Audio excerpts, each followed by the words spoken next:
everyone.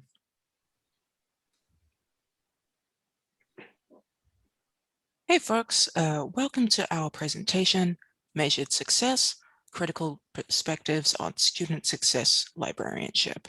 If you're following along and you want to tweet about our presentation, our hashtag today is ACRL, Student Success.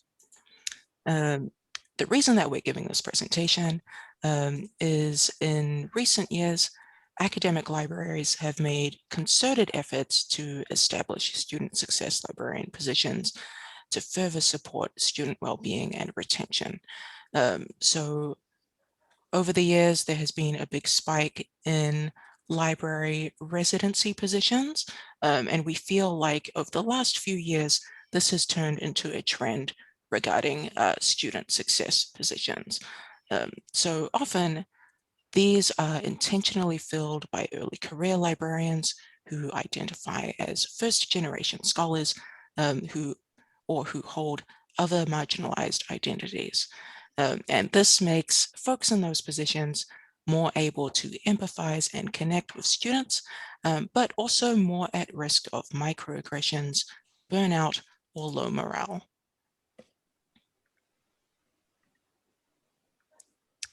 So my name's Nikki Andrews, and my co-presenters are here on this slide. We'll introduce ourselves as we contribute to the presentation. But I would like to point out that we are all folks who identify as people of color, and we all started in our positions either in 2019 or 2020. We would like to begin our presentation with a land acknowledgement. We acknowledge that ACRL 2021 was originally planned to take place on the traditional land of the first people of Seattle, the Duwamish people, past, present, and honor with gratitude the land itself and the Duwamish tribe. Because acknowledgement and reflection is only the first step, we also encourage folks to visit Real Rent Duwamish to contribute to compensating the Duwamish for their land and their livelihood. Thank you, Jesus. And before we get too far into our presentation, we're going to play a clip from HBO's 2020 drama Industry. Industry is a show that follows a group of young graduates as they compete for a position at an investment bank.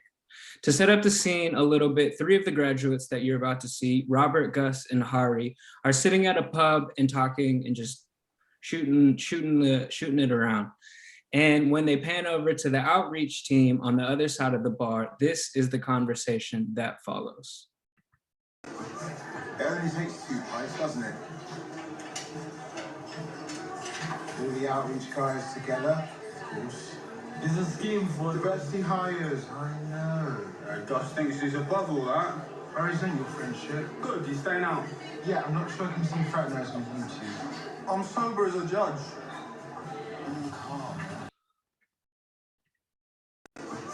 It only takes 2 pints, doesn't it? All right, it's a short scene, but there's a lot packed into that clip, and it pertains to our presentation today. Of course, this is the dramatic show, and the banking industry is different than research libraries, but they are both traditional institutions, and they're predominantly white institutions as well. And there's a reason that this show decided to place this scene in the first episode of the first season of the series. Explaining the importance and necessity of outreach diversity work is not the goal of this presentation, nor do we need to justify the need for student success and first-year experienced librarians, but we do want to address that the nature of our work can sometimes, intentional or not, be made out to be as lesser work. Notice the phrase scheme for diversity hires, the drawn out, I know, Gus thinks that he's above all that. It just shows how outreach can be viewed in different institutions. And a lot of us on this panel have felt that in our own work at libraries. With more librarians of color filling this position, we would also look to note that diverse librarians cannot be viewed differently based on their position, whether they're traditional or in outreach student success positions. And with that being said, I will pass it on to Nikki to talk about expectations and reality. Thanks, Alex. So Student success librarians do not have an official dedicated space to network, nor do we have any kind of special interest group or roundtable within our professional organizations. To meet this need and acknowledge the increasing prevalence of these positions, Melody created a listserv specifically for student success librarians to network and ask questions. This panel was formed as a result of meeting on that listserv and discussing the trend of student success librarianship. Over the last year, we've had a series of structured conversations about student success librarianship. I'm going to synthesize some of our experiences in this section about our workplace expectations, realities, and onboarding. Cool, thank you. So as noted in our introductory slide, all of us are in newly created positions, although half of us report to senior student success positions within our organizations. In preparation for this presentation, we issued a brief survey to capture demographic information about student success roles. Alex is going to cover this survey in more detail, but our experiences align with the survey results. So 74% of respondents also said they were the first ones in their student success role. Not only are we the first ones in these roles, but most of us are also first generation college graduates, which gives us an advantage when we apply for these positions, but it gives us a disadvantage when it comes to things like salary negotiation or being comfortable making the leap from graduate student to faculty member. So when we as a profession talk about the unspoken rules that first gen students don't know about, I'd like to remind folks that this can also apply to first gen students who become staff or faculty and have to navigate academia as a profession for the first time. We are also subject to a perception which I've been calling Schrodinger's librarian. So we are simultaneously responsible for duties coded as being the most generalist or the most entry level, things like orientation, reference, outreach, but we're also responsible for highly nuanced specialist duties such as contributing to student retention and serving students who may be undocumented, veterans, transfer students, in precarity, and in poor mental health. So we have to do this very nuanced, often very difficult work, while also being upbeat and relatable in all areas of our role. Lastly, there's another additional layer to our workload, which is not specific to student success. So many of you can probably relate to this. It's other duties as assigned, and this typically takes the form of committee work, service work, and ad hoc duties pertaining to student wellness or EDI efforts.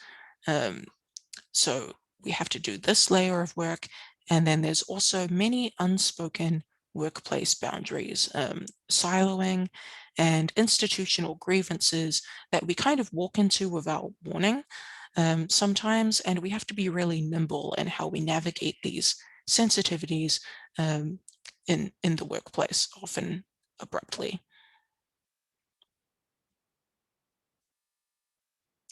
All right, so talking about finding our place in the institution or in a new role.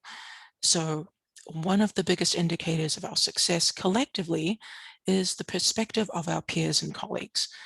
So some of us have had to push against narratives that we are diversity hires, even though we know it makes our institutions look very good to hire us.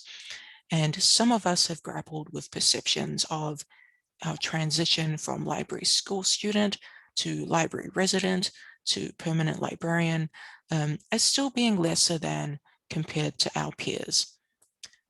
There have been times where we have inherited or been expected to absorb large job duties such as all library orientation sessions, which were clearly not enjoyed by our predecessors.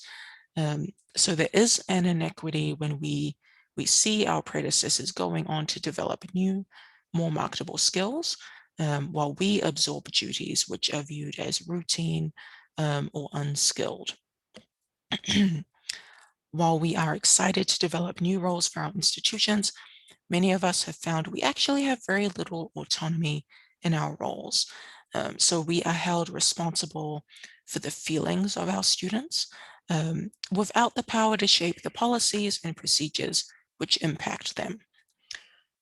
It also takes time to develop trust and relationships with students and to convey libraries in a welcoming way. It's not enough to just do it once. We have to kind of do it over and over.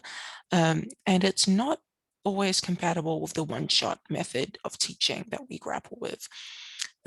So guest lectures for other faculty are yet another example of where we are responsible for the delivery of the class, but we don't always have the autonomy to bring our own culture or norms to the classroom.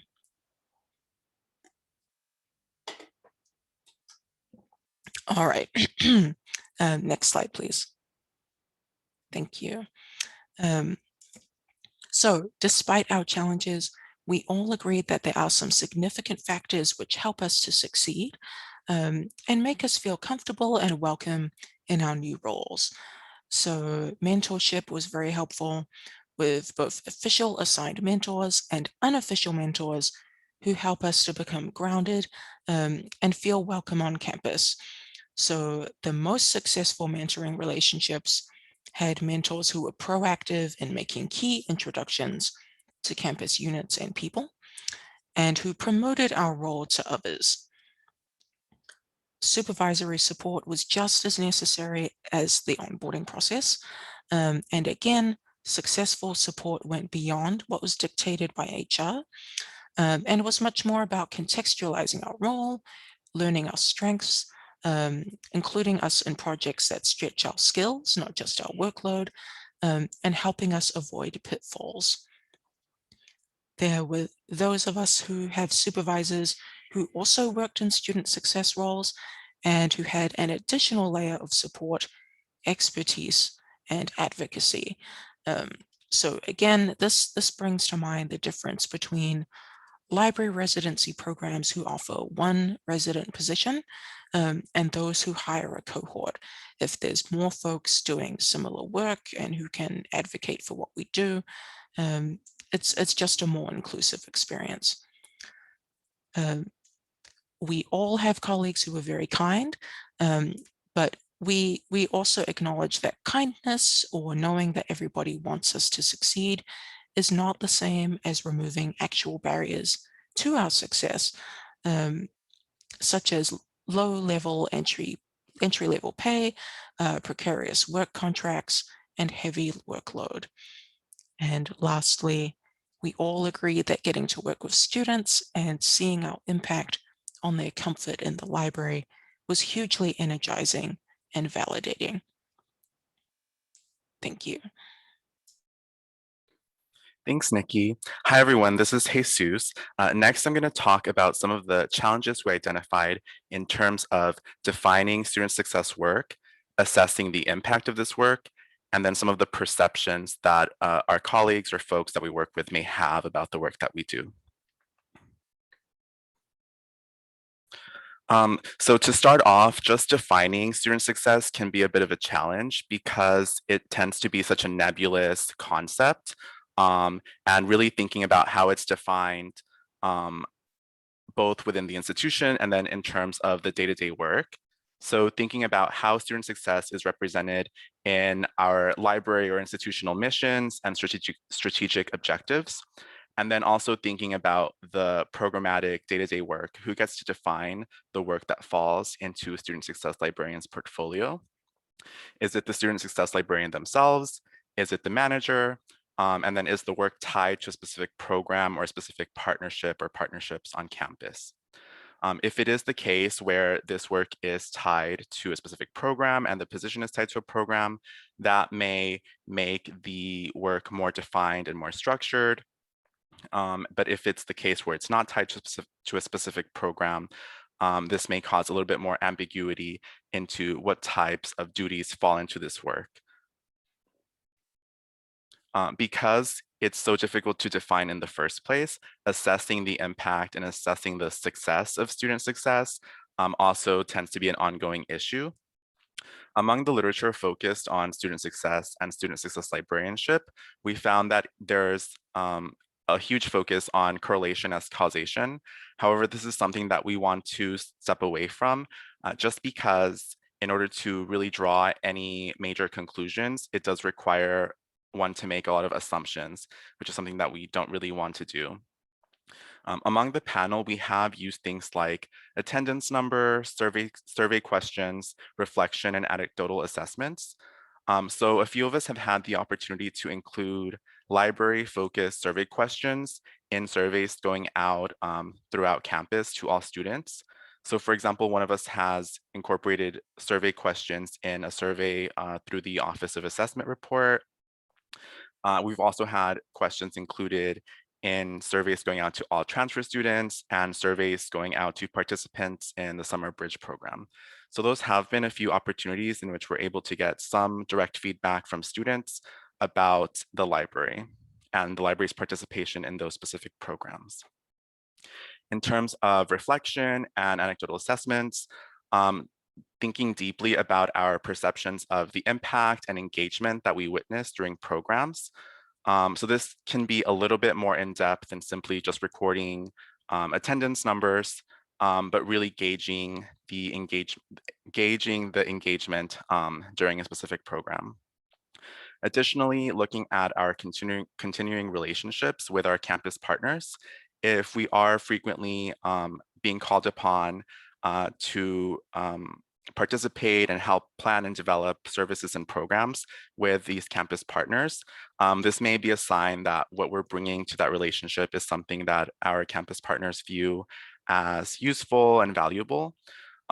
This does have the risk of falling into the correlation as causation, but it could just be a bit of an indication that we are having a successful relationship with these campus partners.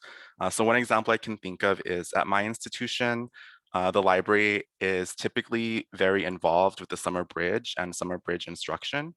And in the last 2 years, we've been increasingly involved where we're being brought in a lot earlier to help with the development and planning and even the content of the instruction over the summer. Lastly, I'll say that specific program level assessment is ongoing. Speaking personally within the program that I oversee at my institution, we do send out surveys for alums who have participated in the program to try to gauge their views of the impact of the program and their feedback as well to make improvements. And in terms of assessment, this also, because it's so difficult to define, this also can be a challenge in terms of how we present this work and how we present specific accomplishments in things like tenure and promotion dossiers.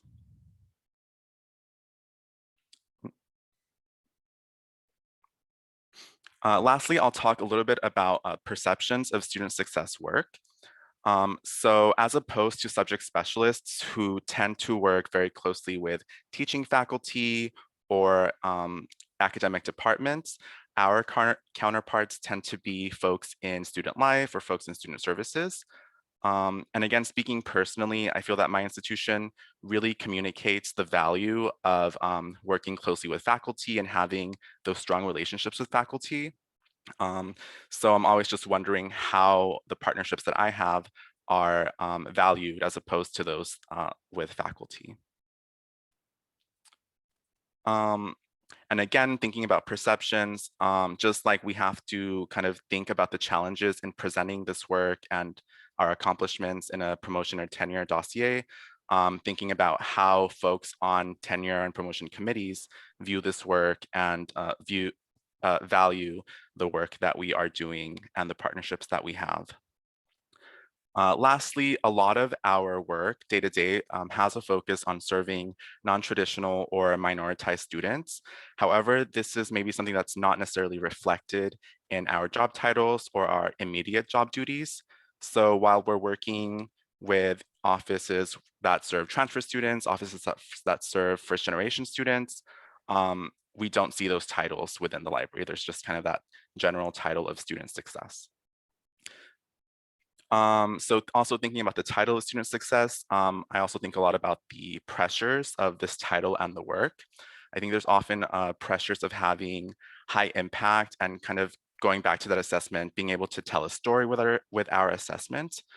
We often seek to kind of convey how great our programs and our partnerships are by trying to find stories of how life-changing they can be and kind of that deep and lasting impact that they have for our students.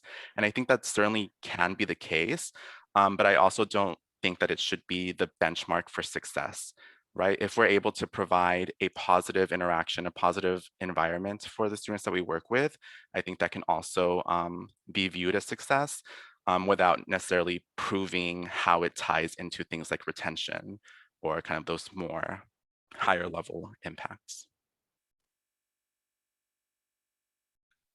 Thank you. Thank you, Jesus. My name is Alex. I'm going to be talking about student success roles, identity, and care. And to talk about this, I'm going to use the survey that Nikki mentioned earlier. We surveyed 27 student success librarians from a listserv. And of that 27, we got about a 50 to 50 response, yes to no response on if the participant identified as Black, Indigenous, or a person of color. And this is significantly more than the 15% reported in the 2015 ARL survey. And this isn't a bad thing. Libraries have been trying to figure out ways to diversify for decades. And this is certainly a solution. We just want to be careful about the implications, especially when paired with these next two questions. And these are, do you consider yourself an early career librarian? And are you the first in this position? They're not together, they're both separate, but they both had similar responses. 3/4 said yes, that they consider themselves early career librarians, and 3/4 said yes, they are the first in this position. Now, if you combine all these three questions together, there are some challenges that come about, and I'm gonna talk about those. First and foremost, we don't want librarians, diverse candidates to feel like they're being typecast into this role. We think that this could be dangerous. And we especially don't want them to be pitted against other diverse librarians that are in different departments. One thing that all of us agreed on was, because these positions are so new and because a lot of the times we are the first ones in these positions, a big worry can be job growth and career path. If you can't see yourself represented in the library as someone, they started in your same position and now they're in this position, or where am I going to go in 5 years? It can add a lot of stress and it can add a lot of pressure. And so this is something that will be talked about with management. And I'll talk about the opportunities that can come from this in the next segment. But this leads to job ambiguity. A lot of us mentioned that we could be at times treated like a rover, helping people with their projects, but not really having a set stable of projects and systems that we have in place because they simply haven't been implemented yet. Both of these things can lead to burnout. Outreach in general has high percentages of burnout just by the nature of the work. Nikki mentioned earlier doing orientations. Sometimes that's a month-long process, especially when we're not doing everything virtual and you're in person. These can be all-day events. They can last for weeks. And if we don't have students that we manage, it can be very burdening and heavy. And as soon as you finish one orientation, there's going to be one in spring, and then there's going to be one in summer, and there's going to be one in fall. Some of the things we've been talking about in my institution, especially after COVID, is that this could be an opportunity for us to oversee these projects, these big projects like orientation. However, we could implement and take more of a managerial role where we get other people from the libraries to come in and man the desk or the table for a couple hours at a time. So it's not just all on the student success librarian. There's also traditional library constraints. A lot of our work is geared towards students, so we might not have as much time to work with faculty. And at traditional institutions, sometimes work with faculty can be viewed as more important than work with students. kind of like feeling like a rover. There can be feelings of work being dumped upon them, like, oh, now you're here, so now I don't have to do this thing that I don't like to do. And are there transferable skills if we do decide to apply for another position within the libraries or just leave the field in general? Are there things that we are getting from this position that we can then take with us and grow upon? So with challenges also come opportunities. Some of these opportunities are ownership of the role for being a liaison between the library and diverse student groups. And yes, we might have an in with the specific group that we identify as, but as student success librarians, we're trying to reach the whole campus community. So these relationships take time. They take practice, and there's going to be ins and outs, and it's going to be waves of when you work with someone and collaborate and when you don't. So this is a time for us to really take ownership of that.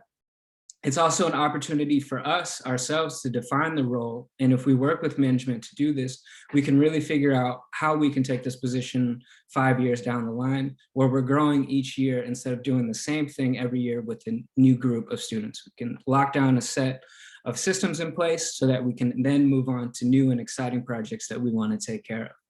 We can also, this comes with management, of course, but finding the freedom in ambiguity. There can be freedom when there's nothing defined, like you have to do this, you have to do this. If we can find that freedom and thrive in it, it can be a good place, but that's tough. It's a tough tightrope to balance on. There's opportunities for management experience. Are we going to be able to build this role in this department with other full-time librarians, with staff, with students? Can we get a team so that we can practice management experience? And are we able to develop programs that can become staples so that we can then send out our students to go work for them? Is there professional development and advancement? And then just overall, one of the biggest ways to get rid of this feeling of burnout and burdening and stress is just acknowledgement, appreciation for the work being done, and appreciation and acknowledgement for the impact that it is having on the students. Thank you, Alex. My name is Melody, and I'm going to be talking about some 2020 reflections. So, keeping in mind that this presentation is looking at our critical perspectives, when you add the lens of 2020 as well, which we all know was a relentless year full of uncertainty and grief and trauma, there's a lot of frank discussions to be had. So obviously, we can't talk about 2020 without talking about COVID-19. So there are some ways that COVID directly impacted our work.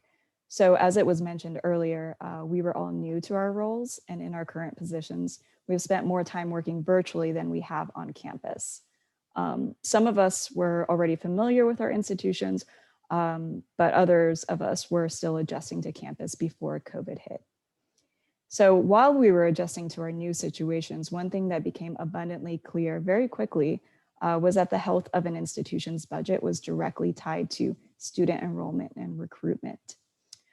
So this meant an increased workload for most, if not all, student success departments and offices on campus. So people that we regularly collaborate with. Throughout all of this, and even today, we noticed that student success was increasingly used as an umbrella term to justify decisions that were dangerous considering a global pandemic. So things like continuing to keep libraries open, or in some cases, not requiring staff and faculty to be vaccinated before returning to work. And while the term student success was increasingly used this way, we were hearing a different reality from our students who felt like they were not going to succeed. So stories where instructors might have lacked some sympathy for students or empathy during the quick shift to the virtual setting. So doing things like enforcing cameras to be turned on, no leniency for attendance, changing class times without considering how that would impact their schedule, no extensions for major assignments, and using invasive proctoring software.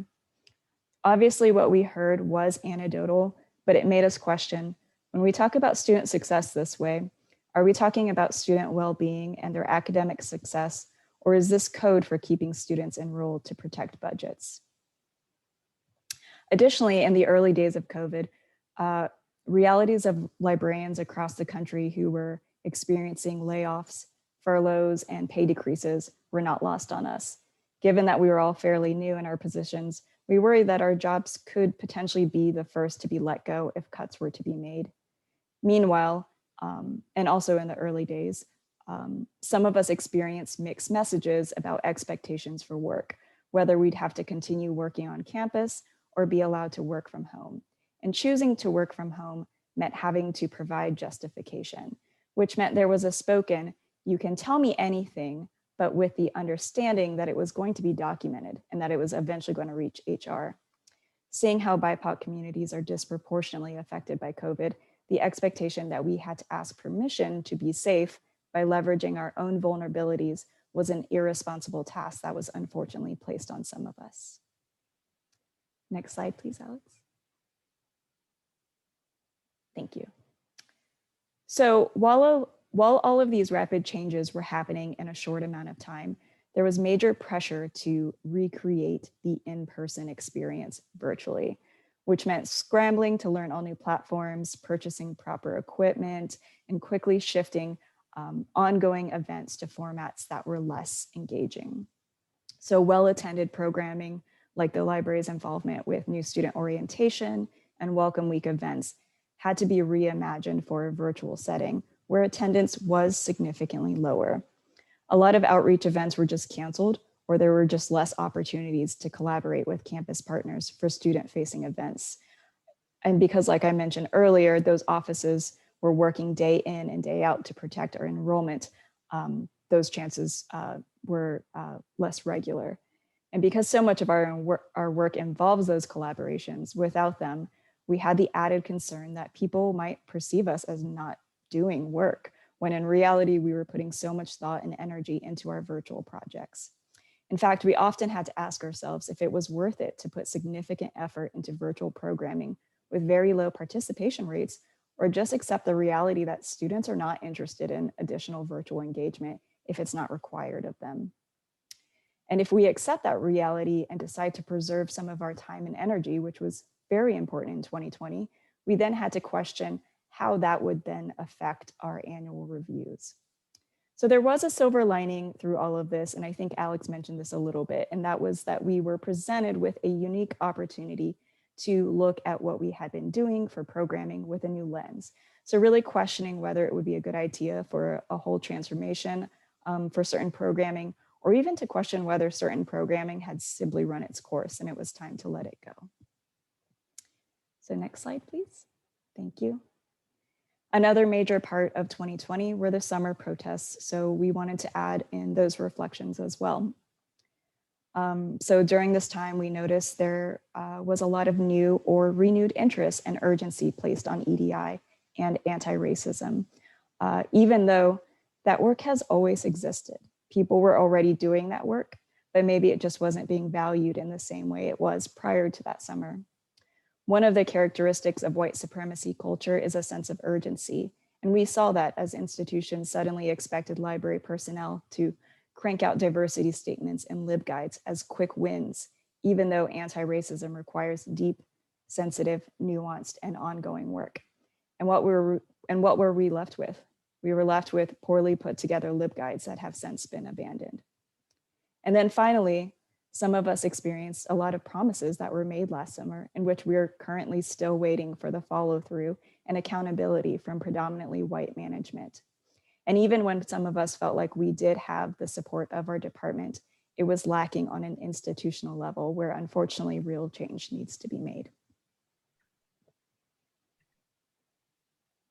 So Melody and I are going to talk about some takeaways.